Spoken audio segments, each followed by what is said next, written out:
ఒక ఆమెని ప్రశ్నించాను, అమ్మా నువ్వు దేవుని పని చేస్తావా, ఈ పని దేవుని పని చేస్తావని స్త్రీలందరి మధ్య నిలబెట్టి అడిగాను.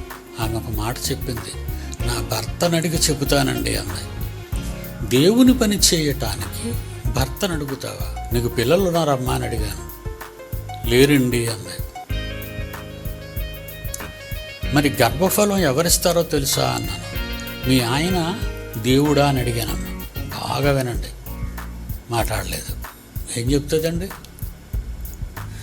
గర్భఫలము దేవుడిచ్చు బహుమానము. నీ భర్త కాడు, రెండో స్థానం నీ భర్తదే. మొదటి స్థానంలో ఉన్న దేవుని పని చేయడానికి మీ ఆయన్ని అడిగి చెప్తావా? ఈ మధ్యన చాలామంది భర్తలు వాళ్ళ అనుమతులు తీసుకోవాలని శాసిస్తున్నారు భార్యల్ని.